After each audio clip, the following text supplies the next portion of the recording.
Assalamualaikum warahmatullahi wabarakatuh. Alhamdulillah, wasyukurillah, wassalatu wassalamu ala rasulillah, wala hawla wala quwata illa billah. Teman-teman sekalian yang dirahmati oleh Allah SWT, pada pagi hari ini, pada subuh ini ya, kita patut bersyukur pada Allah bahwa kita masih diberikan kesehatan, kemudian kenikmatan iman, kenikmatan Islam. Ya, mudah-mudahan kita bisa menjaganya sampai nanti maut menjemput kita. Saudaraku sekalian yang dirahmati Allah SWT, sesuai dengan apa yang kami sampaikan pada beberapa hari yang lalu, tema kita hari ini adalah tentang persahabatan, gitu ya. Nah, sebentar saya share screen dulu.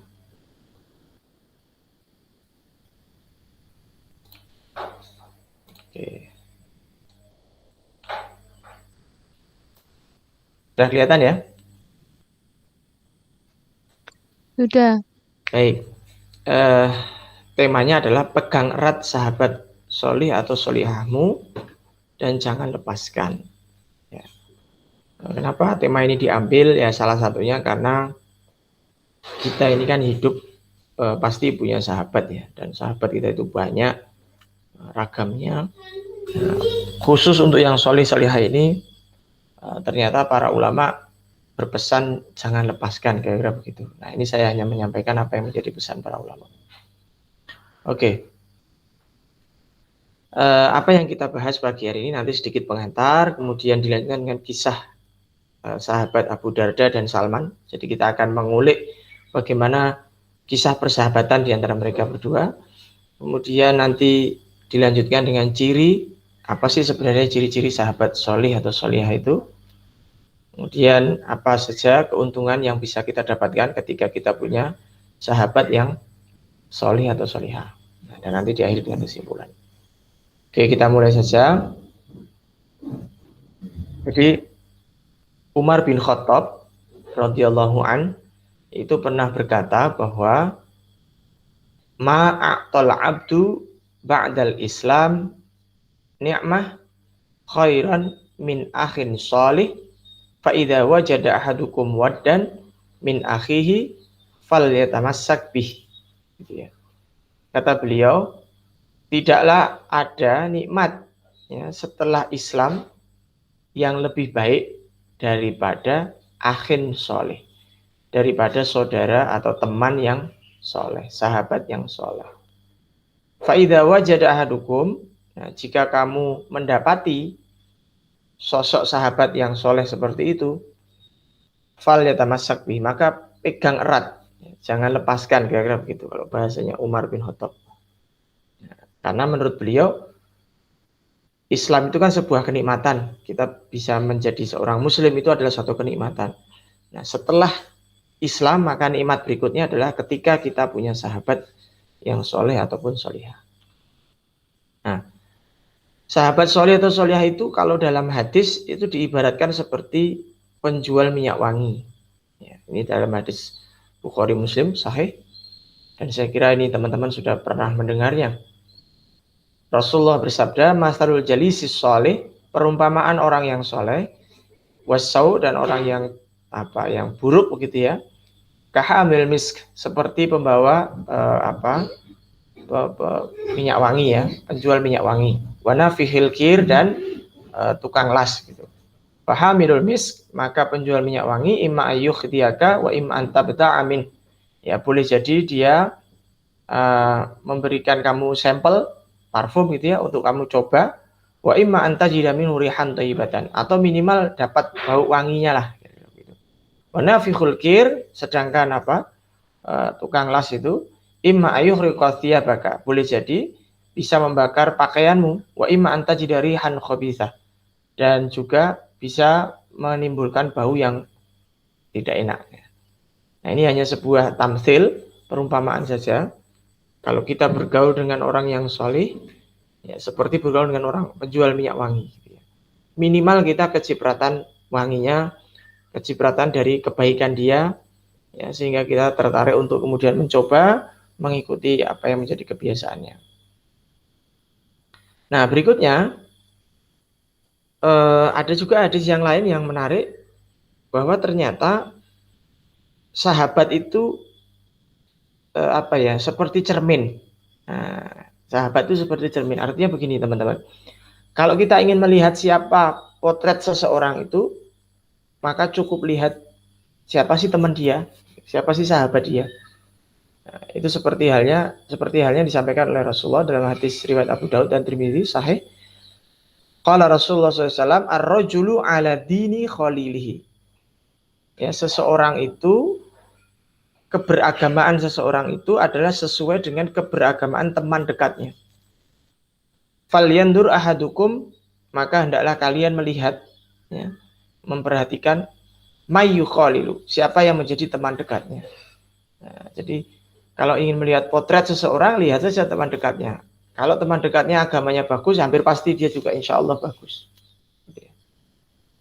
Kira-kira seperti itu. Itulah kenapa sahabat itu betul-betul seperti cermin bagi kita. Sehingga penting kita juga untuk memilah mana sahabat yang memang betul-betul menjadi teman kita, karena itu akan menjadi potret dari diri kita. Sedikit banyak itu akan mewakili kepribadian kita. Selanjutnya, nah, saya akan cerita sedikit kepada teman-teman semua terkait dengan kisah, bagaimana sih kisah persahabatan Abu Darda dan Salman. Ya, ini Masya Allah, kisah beliau berdua, sepotong kisah beliau itu diabadikan dalam hadis sahih, ya. Hadis sahih riwayat Bukhari nomor 1968. Nah, ceritanya bagaimana suatu ketika Salman itu bersilaturahmi ke rumah Abu Darda. Nah, waktu itu Abu Darda sempat melihat Ummu Darda itu menggunakan pakaian yang ya mungkin kurang layak lah kalau menurut kita. Nah, kemudian ditanya, kenapa kamu berpakaian seperti itu? Nah, itu temanmu Abu Darda itu sudah meninggalkan duniawinya. Artinya Abu Darda ini seorang yang zuhud, begitu kata istrinya. Nah, kemudian malam harinya, ya ini saya sebelum cerita tentang nasihatnya, ya, nasihat Salman kepada Abu Darda. Malam harinya Salman dan Abu Darda kan mau tidur, ya. Kemudian Abu Darda bilang, saya mau sholat malam, ya. Kemudian Salman mengingatkan, sudahlah, sebaiknya kamu tidur dulu, ya. Nanti kita akan sholat bersama-sama, ya. Tidur sebentar, ya.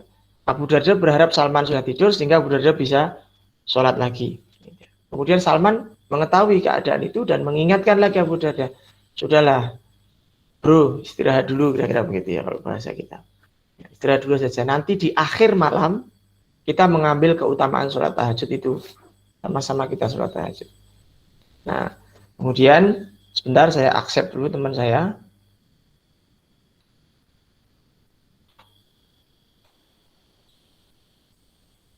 Ya. Kemudian mereka akhirnya bangun di malam hari, ya, di sepertiga akhir malam, ya, untuk melaksanakan sholat tahajud. Nah, setelah mereka selesai sholat tahajud, baru Salman kemudian memberikan nasihat kepada sahabatnya. Apa nasihatnya? Ini bagus sekali. Inna li rabbika 'alaika haqqan. Ya, sesungguhnya terhadap Tuhanmu ada hak yang harus kamu tunaikan, kira-kira begitu. Wali nafsika 'alaika haqqan, dan pada tubuhmu ada hak yang harus engkau berikan. Wali ahlika 'alaika haqqan, dan untuk keluargamu ada juga hak yang harus engkau berikan. Fa'ati kulladzi haqqin haqqahu, maka berikanlah setiap sesuatu itu sesuai haknya. Jadi Tuhan kita punya hak terhadap kita untuk disembah, ya, maka kita tetap sholat tahajud. Tapi ingat, wali nafsika 'alaika haqqan, tubuh kita juga punya hak untuk diistirahatkan jika memang sudah waktunya untuk istirahat. Makanya tadi Salman mengajak Abu Darda untuk istirahat dulu. Jangan kemudian dalam bahasa Arab itu ghulu atau berlebihan dalam ibadah. Ibadah itu boleh, tapi kalau berlebihan tidak boleh. Wali ahlika 'alaika haqqan, dan juga kepada keluarga, istri, anak juga ada hak yang harus dipenuhi. Ya, maka berikanlah haknya masing-masing. Jadi segala sesuatu intisari dari nasihat siapa? Salman ini adalah segala sesuatu ada haknya, ada bagiannya yang harus ditunaikan. Tidak boleh kita mendolimi atau menyalahi satu sama lain. Kira-kira begitu. Nah, setelah Abu Darda mendapat nasihat dari Salman, di kesempatan yang lain, Abu Darda kemudian memverifikasi kejadian ini kepada Rasulullah Shallallahu Alaihi Wasallam. Abu Darda bercerita pada Rasulullah, Rasulullah, saya mengalami kejadian ini dan itu. Saya mendapat nasihat ini dari Salman, kira-kira begitu. Kemudian apa yang dikatakan Rasulullah? Benar apa yang dikatakan Salman. Nah, jadi Rasulullah membenarkan apa yang dikatakan Salman. Nah, inilah salah satu contoh hadis. Ya, padahal Rasulullah hanya menjawab benar Salman, nah itu sudah menjadi hadis. Karena Rasulullah sudah memberikan statement terhadap apa yang diucapkan sahabatnya. Nah, ini menarik kan teman-teman sekalian. Bagaimana mereka yang satu mengajak beramal soleh, tapi yang satu mengingatkan jangan berlebihan dalam beramal soleh. Oke. Nah, tentu kita penasaran ya, siapa sih sebenarnya atau bagaimana sih sebetulnya ciri-ciri sahabat soleh atau solihah? Nah, maka jawabannya ada dalam kitab suci Al-Quran kita, yaitu surat Ali Imran ayat 113-114. Nah, nanti teman-teman boleh membaca terjemah dan tafsirnya. Nah, tapi di sini saya akan coba jelaskan sama-sama. Laisu sawa, tidak sama, min ahlil kitab, di antara ahli kitab itu umatun, ada segolongan umat qaimah yang lurus. Siapa mereka yang dimaksud golongan yang lurus? Yatsluna ayatillah. Yang pertama adalah golongan yang dia membaca ayat Allah, Al-Quran, ana al-lail, pada malam hari, wahum yasjudun, dan mereka sedang tahajud, kira-kira begitu. Kemudian yang kedua, yu'minuna billah wal yaumil akhir. Mereka beriman pada Allah dan hari akhir. Kemudian yang ketiga, wa ya'muruna bil ma'ruf wa yanhauna 'anil munkar. Yang ketiga, mereka mengajak kepada kebaikan, mencegah kepada kemungkaran. Dan yang keempat, wa yusari'una fil khairat, dan mereka bersegera untuk berbuat baik. Nah, mereka semua ini empat kategori ini adalah wa ulaika minas sholihin. Mereka adalah golongan orang-orang yang sholih. Jadi teman-teman, kalau kita mencari referensi, ini referensi yang jelas yang diberikan Allah pada kita. Siapa sosok orang-orang yang soleh, sahabat yang soleh? Yaitu yang dia aktif membaca Al-Quran, ketika tahajud, beriman kepada Allah dan juga hari akhir. Ya. Kemudian mengajak kita berbuat baik, mencegah kita untuk ketika berbuat mungkar. Ya, kemudian menyegerakan berbuat baik sebelum nanti tidak ada kesempatan lagi untuk berbuat baik. Insya Allah. Nah, kalau kita menemukan ciri-ciri ini di dalam pribadi sahabat kita, nah berarti insya Allah sahabat kita itu sahabat yang soleh atau solihah. Gitu ya. Nah, sehingga ini bisa memberikan semacam rambu-rambu lah kira-kira bagi kita. Ya, untuk memilih sahabat dan sekaligus untuk membuat diri kita juga menjadi bagian dari ini, agar kita dianggap oleh orang lain sebagai sahabat yang soleh atau solihah, atau kita direkrut lah paling tidak menjadi sahabat soleh atau solihah kita. Insya Allah dengan demikian maka itu akan memberikan kebaikan bagi diri kita dan juga orang-orang di sekitar kita.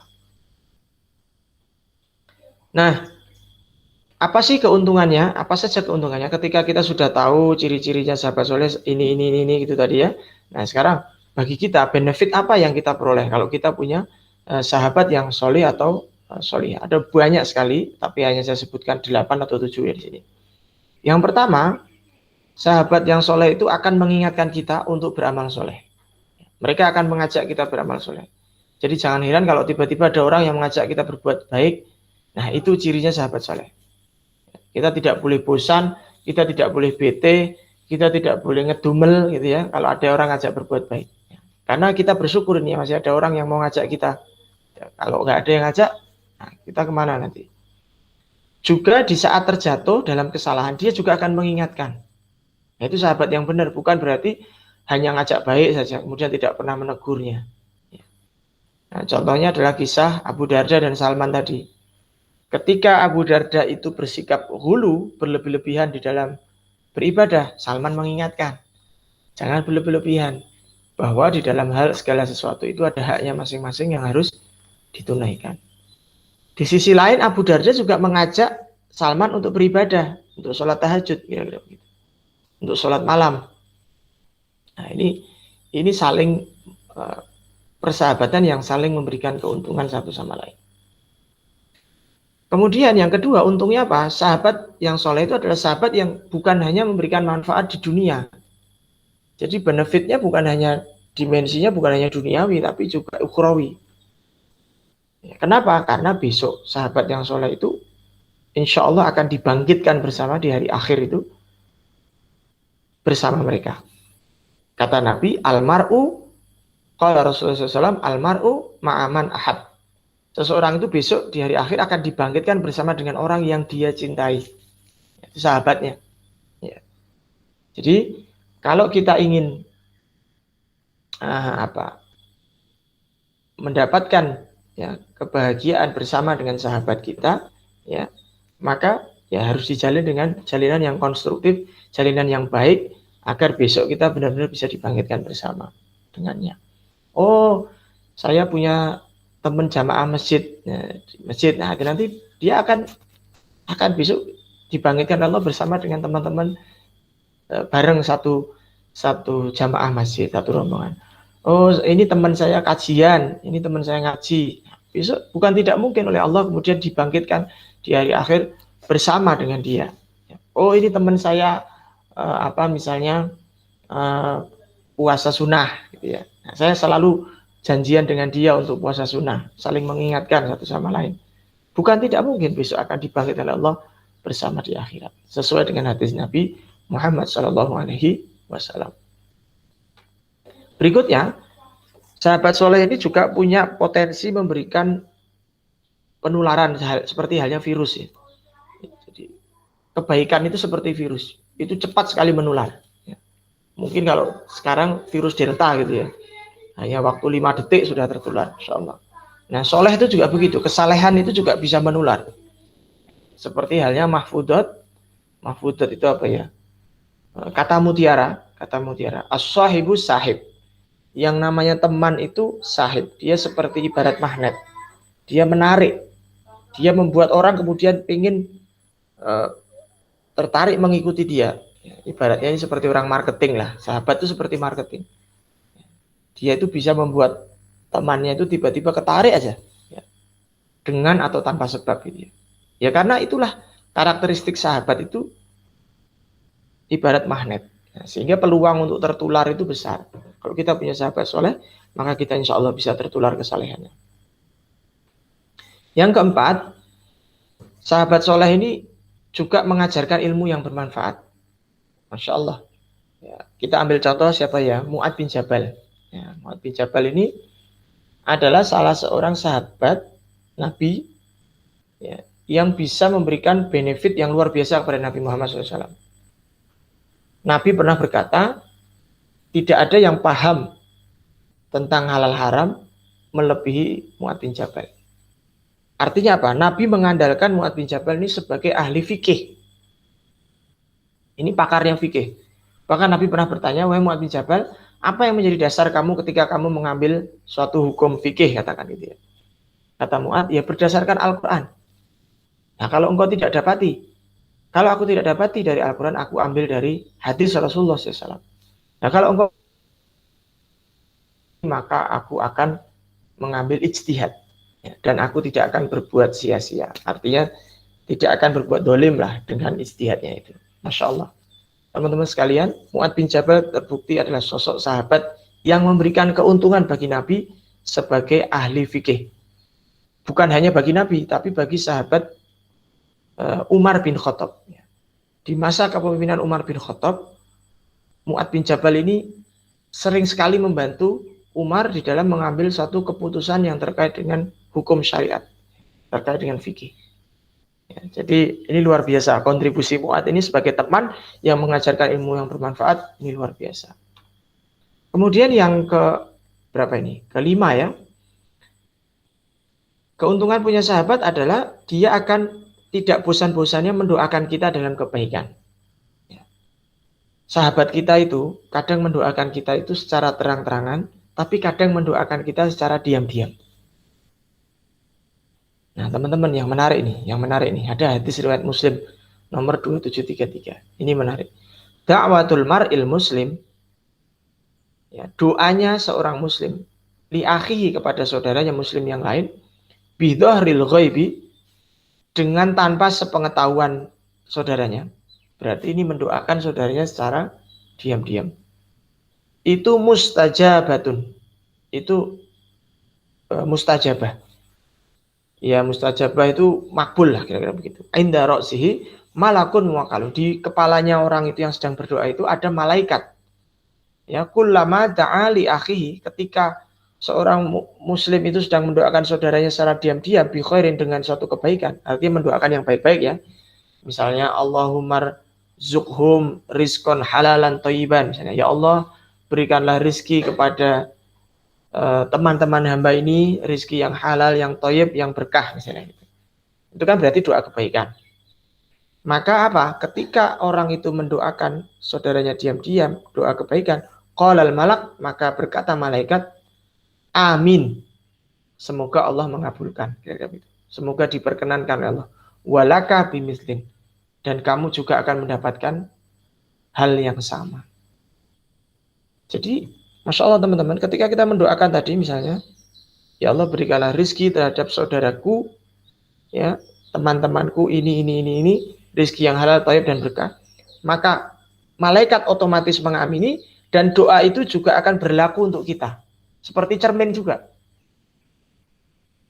Masya Allah, ini double manfaat ya. Mustajabah iya, diamini iya, kembali kepada yang berdoa juga iya. Makanya doa ini benar-benar satu senjata betul bagi kita yang tidak boleh kita remehkan. Kemudian yang keenam, nah, kalau kita punya teman soleh yang terakhir ya, maka teman itu akan mengingatkan kita agar selalu bersyukur pada Allah atas nikmat Allah. Ya, biasa kan teman kita curhat ya, mengeluh ini itu dan lain sebagainya. Nah, kemudian diingatkan, udah ambil sisi positifnya, masih banyak orang yang lebih susah daripada kita, maka kita bersyukur. Nah, siapa yang mengingatkan gitu? Ya teman kita, sahabat kita yang soleh-soleh itu. Kemudian juga kadang sahabat kita mengingatkan kita untuk sabar ya, sabar gitu ya. Misalkan kita sedang mendapatkan musibah, kita sedang mempunyai masalah gitu ya, dia akan memberikan nasihat seperti itu. Nah, ini kan nafasnya seperti nafas surat Al-Asr. Wa tawassaw bil haqq wa tawassaw bis sabr. Ya, yang namanya sahabat itu adalah saling menasihati dalam kebenaran dan kesabaran. Ya. Baiklah teman-teman sekalian dirahmati Allah, kita sampai pada kesimpulan. Belum. Satu lagi, saya punya quote bagus ini. Quote ini saya ambil dari Imam Syafi'i, ya, salah satu ulama, salah satu imam madhab. Beliau mengatakan, kalau engkau punya sahabat yang selalu membantumu, ya, dalam hal ketaatan kepada Allah Subhanahu wa taala. Jadi sahabat kita ini selalu ngidik kita, memotivasi kita, mengencourage kita agar kita senantiasa taat pada Allah, maka pegang erat-erat. Jangan pernah lepaskan, kata beliau. Karena apa? Karena mencari sahabat yang soleh itu sulitnya luar biasa. Tapi sebaliknya, melepaskan sahabat yang seperti itu mudah sekali. Nah, saya kira ini bisa jadi renungan kita semua, agar kita jangan sekali-sekali melepaskan mereka. Nah, kesimpulannya ada 4. Pertama adalah kita perlu membedakan antara mana yang sahabat dan mana yang teman. Ya, kalau teman ini kaitannya dengan pergaulan biasa saja. Tapi kalau sahabat ini pergaulan biasa di dunia dan harapan kita nanti sampai di akhirat. Ini mungkin dimensi yang berbeda. Ya, kalau teman ini pokoknya sifatnya general, umum. Ya, siapapun bisa jadi teman kita. Tapi tidak semua bisa jadi sahabat kita. Ya. Jadi kalau teman itu kalau teman itu bisa jadi sahabat, tapi kalau sahabat itu belum tentu teman. Mungkin gitu ya kalau logika kita. Kemudian pegang erat sahabat soleh tadi, jangan lepaskan. Yang ketiga,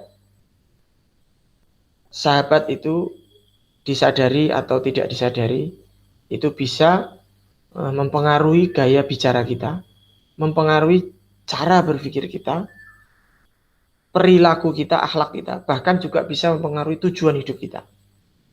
Nah, ini yang perlu kita bersama-sama renungkan. Kemudian yang terakhir, di dalam Al-Quran disebutkan, ini saya lupa, surat Az-Zukhruf kalau tidak salah. Nah, ini teman-teman bisa cari.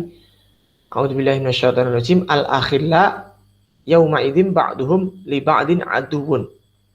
Yang namanya teman itu pada suatu hari nanti akan saling bermusuhan. Maksudnya di hari akhir besok, teman sesama teman itu akan saling bermusuhan satu sama lain. Tapi ada pengecualian, illal muttaqin, kecuali teman-teman atau sahabat-sahabat yang bertakwa. Jadi sahabat yang bertakwa itu adalah sahabat yang sejati. Ya, karena dia menjadi sahabat atas dasar ketakwaan dan besok tidak akan bermusuhan satu sama lain. Wallahu alam bishawab. Nah, itulah teman-teman yang dapat saya sampaikan. Mudah-mudahan yang sedikit ini ada manfaatnya. Kurang lebihnya mohon maaf. Assalamualaikum warahmatullahi wabarakatuh. Waalaikumsalam warahmatullahi wabarakatuh.